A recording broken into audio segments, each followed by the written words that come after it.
Hi, and welcome to PG6's channel. I'm going to be doing a review tonight of a gun that a lot of people don't like, that I think they should really take a look at. Especially if you want a SIG or an HK or something like that and you can't afford one. This gun is a lot cheaper. Not like a lot, I mean it's still almost 700 bucks. But considering most SIGs are about $1,000 right now, regardless of model, except for the polymer framed ones, 700 is a lot better. And really, this can be had as low as like $650. This is the Beretta 92FS, or the M9, whichever you want to call it. There used to be ways to tell the differences between the two. There really aren't anymore. I'll show you what I mean. These are M9 style sights. I don't know if you can see that or not. Okay, see how there's the one white dot in the back, one white dot in the front? That used to only be on M9s, but if you look at the side of this pistol, it says 92FS, plain as day. Okay, there are other little ways to tell too that they're not important. That's the big one, and it's the opposite. So my point is, in all this, they're the same gun. Even Beretta makes mixed matched ones. Let's see. Why do most people not like this gun? Well, it has kind of a bad rap from guys who were in the military, and this was what they were forced to use. And all of them are like, we want Glocks, whatever. This is, I've heard all the time how this is huge and heavy, and the same people who will say this is a gigantic handgun and is overweight will pick up a SIG 226 and swear that it is the best handgun ever made. This weighs 2 ounces more than the SIG, and is the identical size to the SIG. There's no difference. Maybe the barrel is that much longer because it has the little nipple sticking out the front. But that's it. It is ridiculous to love the SIG and hate the Beretta. The Beretta is so similar to the SIG, it's scary. The other thing you hear all the time is the safety's weird. Well, the safety's only weird if you're not used to like a P38, which I've fired quite a bit, so it's not really that weird. But basically, instead of doing the SIG decocker right there, you do this. Okay, that's saying it on safe and pushing it off in the same kind of motion. Then you're in double action, single action. That's how it should be carried in the double action mode with the safety off. It should never be carried like this. Anyone who tells you to carry a gun like that is an idiot. Carry it like that. I can see situations where in the military a safety on here is nice. On fobs and shit like that. That thing will save people's lives. Believe it or not, because human beings in general can be pretty stupid sometimes. And having an idiot switch does help. Especially when you're under stress or something like that, and your tendency to do that is higher. And this is safety check, by the way, that's why I did that. Other things, the magazine release is not the best. It could be a lot better. The SIGs is a lot better. The Glocks is a lot better. It's not horrible by any means, but it's not the best. What else? Cost. You can find some of these at pretty good deals sometimes. Pawn shops, shit like that, don't pay very much on these. They sell them pretty cheap. And if you can find one like that, it beats the hell out of anything else in the price range they sell these guns at. Which is usually $400 or $500. Okay? Towards the $500 and you start running into Glocks. And yeah, the Glock, I don't know, is equal to this pistol. It's not better, it's not worse.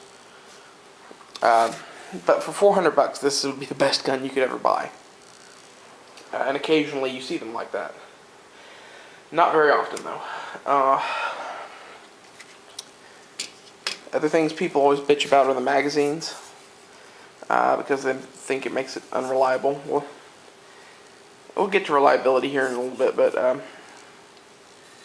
these are kind of a non-issue for me because, you know, you can buy a whole bunch of these military surplus mags, the 15 rounders, throw them in an ammo can for a rainy day, buy, you know, 4 or 5 of these and run these as your primary mags. These are the Mech-Gar made for Beretta 17 round mags.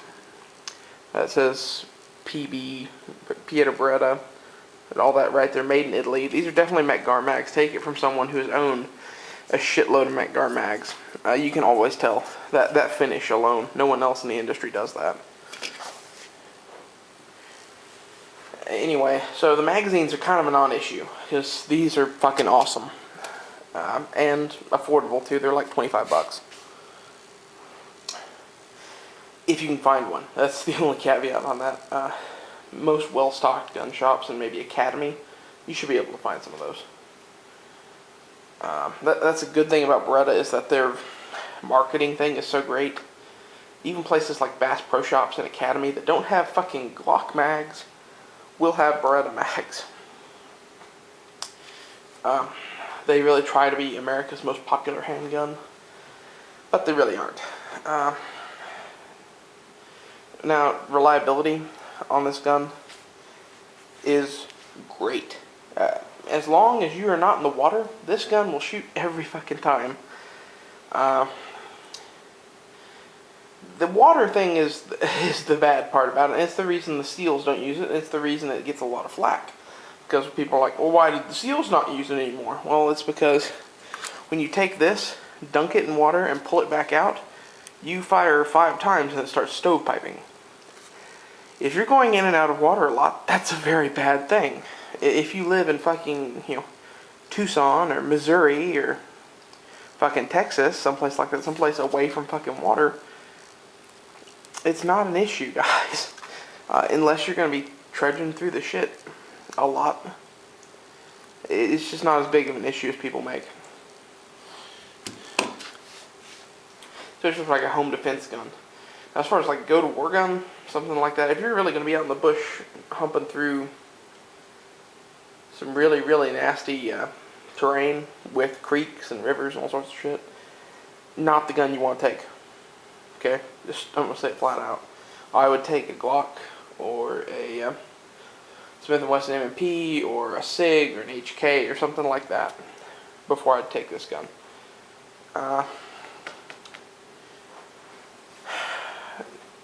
Good things about the Beretta. The best thing about the Beretta is this right here. Watch as I pull this back. If you notice, that barrel does not tilt. It doesn't do anything. It just stays there. Why is that good? Inherent accuracy is why that's good. This gun will outshoot Browning cam action designs. Every time. Why is that? Well, it's because the fucking barrel doesn't move. Okay? It's kind of locked in there tight, and this is a hell of a target gun. I am not that great of a long-range pistol shot, and I was able to hit man-sized targets at 50 to 75 yards with this, no problem. 25 yards was fucking child's play. Okay? It's that accurate, guys. SIG, the sights are not as tight as they are on this. And they're more of the 3-dot tritium combat type sight. And it's that cam action thing. So hitting somebody at 50 yards with a SIG is challenging. I'm not going to say it's impossible. It's not something you can't do. It is just more difficult than it is with this, in my opinion. And a Glock is even more so. A Glock, in my opinion, is a 25-yard gun. You might say, well, why is that? Well, a Glock is intended for defense, and these other pistols are intended to shoot at other people farther away. Anything with a single action mode is made to be quasi-offensive, in my opinion. You could say, well, the 1911 was designed as a combat pistol. So you're just proving my point there. Other good things.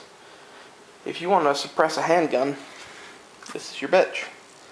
It is a great, great gun for that because the barrel doesn't move. That means that you can have really cheap, non-boosted silencers. Okay, I don't remember what the fucking device is called, but it goes in between the threads and the can, and it kind of has a springy effect, and it allows things like 1911s and SIGs and Glocks to use a suppressor. Somebody in the comments will know what the hell it is. I want to say it's a booster, which is what I said a minute ago, but I'm not 100% sure on that. So, just fair warning, I don't know what the fuck that's called. But if you want to suppress a handgun, it's a great gun. Beyond that, one of the primary reasons for me buying this handgun would be the affordability of accessories for this gun. It's crazy cheap. You could get these in the middle of the panic for $10 a pop. They are everywhere. This is a military surplus mag. 15 rounds. You can tell it's a surplus mag because it has the dimple and just the finish of it. The 3 witness holes in the back. This is just the style the military uses. This one could have come with that gun, but it's definitely the same type of mag that's supplied to the military. And the same type of mags I'm talking about, you can get at any gun show for $10. And even the good mags are $25, $30, kind of like a SIG. The SIG mags that are branded SIG, I don't ever buy.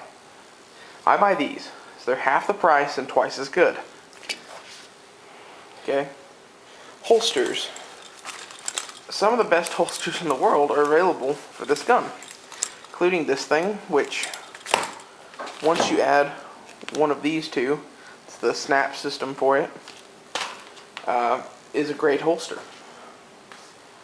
The Safariland drop legs are available surplus for this gun for like $30 sometimes. 30 to $50, somewhere in there. That's a hell of a deal. A Safariland holster for any other gun will cost you $200 to $300. This gun, $30. So, you know, just in terms of holsters, this is a really, really good gun. It'll save you a lot of money, let's put it that way. Things to hate about the Beretta. It doesn't work in water. Night sights. That's a really big thing to hate about the Beretta. The only way to get night sights on this is to replace the whole slide with one that's made by Trichicon. That's the only way to do it. Give you a left-hand view of the gun. Other things to hate about it. It does have an external safety, which I didn't even point to, which a lot of people don't like. It is heavier than a Glock. It is bigger than some Glocks. I'd say Glock 17 and this are pretty damn close. Okay. Actually, hold on a second. I have one for size comparison.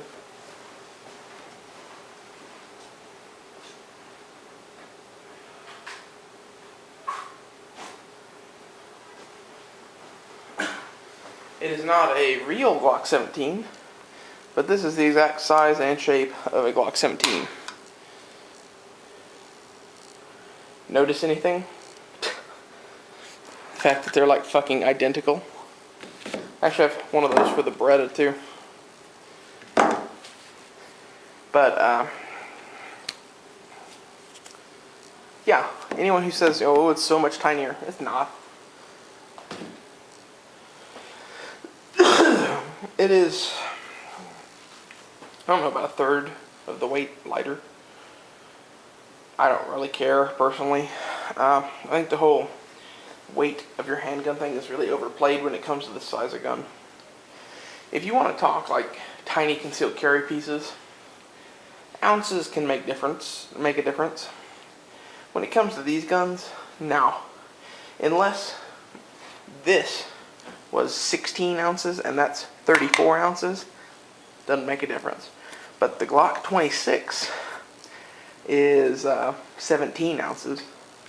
This is like 24 ounces. That's like 34 ounces. So the difference is 10 ounces. Who gives a flying fuck? I'm sorry, but that's kind of how I feel about it.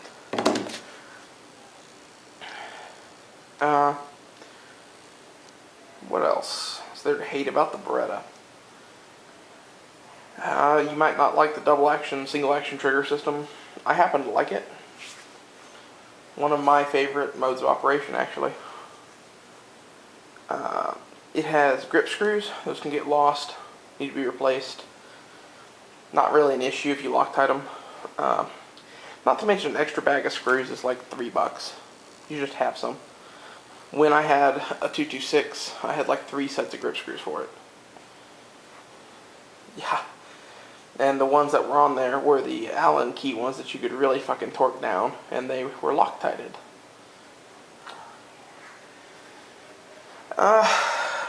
That's about it on the hate thing. There's really not much to hate about this gun. Oh, that, and for anyone who says the disassembly of a SIG or a Glock is the easiest, watch this. How easy is that? I mean, seriously. All I did was to press this button and push that down at the same time. And to put it back together, that's all you do. Easy as pie. Anyway, that's about it. I'm trading this gun to a fellow YouTuber, so hopefully he'll see this video and like it. Sneak peek of your gun. Be sure to thumbs up the video and have a nice day, I guess.